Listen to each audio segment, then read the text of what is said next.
Bismillah, alhamdulillah, wassalatu wassalamu ala rasulillah wa ala alihi wa sahbihi wa mawalah amma ba'd. Saudara-saudaraku sekalian, pada kesempatan ini alhamdulillah kita berkumpul di aula Gedung Dakwah Muhammadiyah Kiai Haji Ahmad Dahlan. Pertemuan ini bukan sesuatu yang kebetulan, ini adalah qadarullah.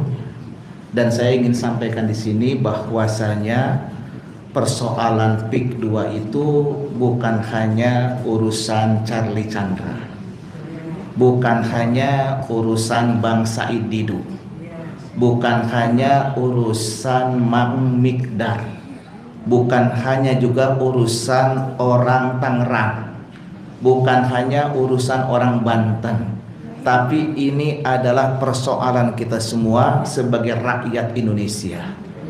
Pada hari ini yang kesekian kalinya kita dipertontonkan bagaimana oligarki begitu mencengkram terhadap negeri ini. Bagaimana rezim seperti tidak berdaya menghadapi oligarki. Saya sepakat dengan perkataan atau pernyataan Bang Said Didu. Seringkali kita terjebak pada urusan-urusan wilayah yang ada di ruang tamu, padahal ada yang lebih strategis di ruang tengah, bahkan di dapur. Jadi presiden, gubernur, wali kota, bupati, camat, lurah itu patut diduga itu bagian daripada instrumen oligarki. Maka apa yang terjadi di Banten, sebetulnya persoalan terbesar itu adalah adanya hegemoni yang dilakukan oligarki yang bernama Aguan dan Antoni Salim. Maka dari itu, kalau kita ingin melepaskan bagaimana Banten tidak dijajah, bagaimana kita bisa menghindari adanya upaya invasi dari bangsa asing, maka bentuk keseriusan kita bukan hanya menuntut kepada Bupati Tangerang, bukan hanya menuntut kepada Gubernur Banten, bukan hanya menuntut kepada presiden yang hanya beromon-omon, tapi kita juga harus berani mengatakan lawan Aguan, lawan Antoni Salim. Allahu Akbar. Selanjutnya saya ingin katakan ini kepada pejabat negara, kepada alat negara, terkhusus yang beragama Islam. Dalam Al-Quranul Karim surah Hud surah ke-11 ayat ke-18 bagian akhir, Allah Subhanahu wa taala berfirman, ala laknatullah ala zalimin. Ketahuilah laknat Allah akan menimpa orang-orang zalim. Jadi siapapun yang zalim, kekuasaan pada level manapun, bukan hanya kades kohot, tapi kalau itu dilakukan oleh yang berkuasa paling tinggi sekalipun di negeri ini, maka Allah akan melaknatnya. Kalau Allah telah melaknat, maka kekuasaan sebesar apapun akan hilang, akan lenyap.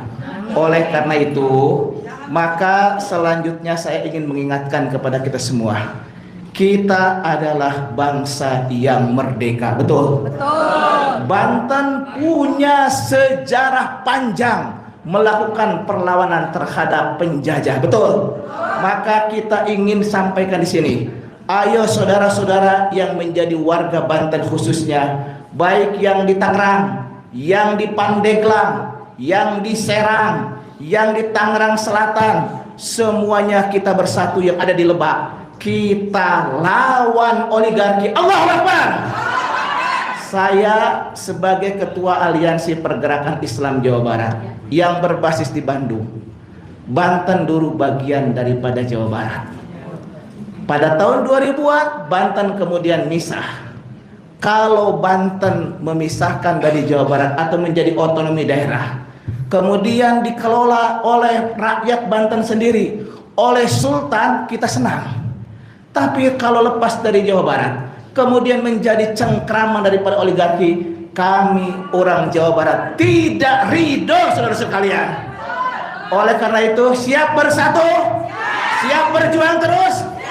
Nah, yang terakhir, siapapun yang dikriminalisasi, Apakah pejuang itu seorang ulama? Apakah pejuang itu seorang kiai, seorang ajengan, seorang buya, atau seorang intelektual, atau seorang teknokrat, atau siapapun, baik asli orang Banten, baik asli orang Sunda, orang Jawa, termasuk orang Cina, kalau diperlakukan tidak adil, mereka bangsa Indonesia berhak untuk mendapatkan keadilan sosial bagi seluruh rakyat Indonesia. Maka kami ingin mengatakan di forum ini, kami mensupport dan kita juga siap membersamai kepada Charlie Chandra untuk terus berjuang melawan oligarki. Allahu Akbar. Assalamualaikum warahmatullahi wabarakatuh. Waalaikumsalam. Satu oligarki.